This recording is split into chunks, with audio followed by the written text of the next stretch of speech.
They say there's only two things certain in life: death and taxes. So let's talk about both of those today. Hey there, welcome back to my channel. Everybody wants to know what happens to their stuff after they pass away. So today on this episode, we're going to be talking about the logistics of the post-mortem IRA. If this is your first time here, welcome. I'm Liz Hand. I'm a certified financial planner and I hail from Ohio. I talk about all things retirement focused. So those things that you need to know as you are tiptoeing towards retirement in those final stages, between 55, maybe towards 70. That's what this channel is made for, and so stick around and subscribe for weekly videos. First, my question to you, before I can really answer what happens to your IRA after you pass away, my question is, do you have a beneficiary listed or not? If you do have a beneficiary, great.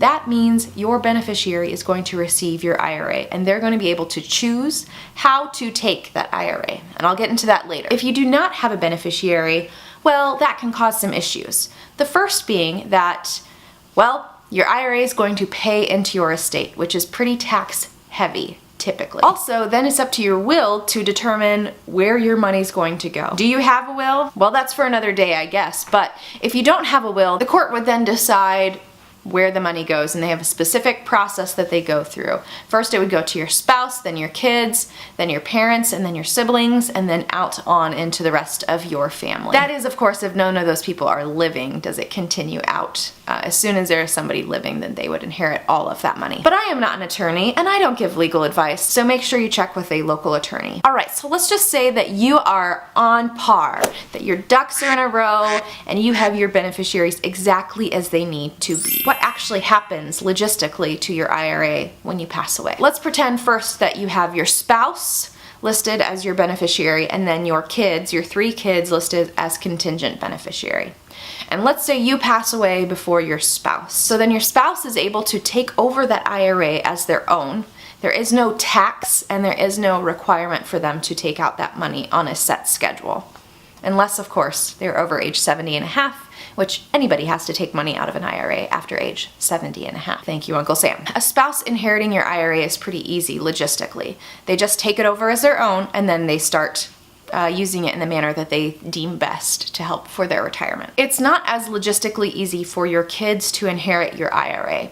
And I'm not going to go too far into the weeds. This will have to be saved for another video down the road, but your kids have to get on a set schedule for how they are going to draw down that IRA. The IRS does not want that IRA hanging out there for all eternity, and they definitely don't want it past multiple generations over time. And so the basic things you need to know is that your kids are going to have 2 options. 1, they can drain the account in 5 years.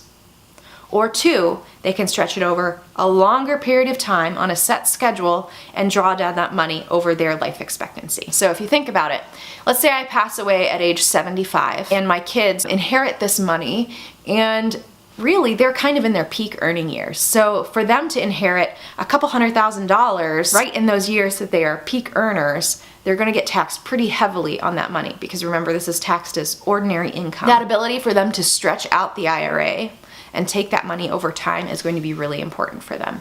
And that is something that the advisor should be informing them of, all of their choices and how to best navigate the taxes if something does actually happen to you. All right, friends, that's all I have for today. Thank you so much for tuning in. I appreciate it as always.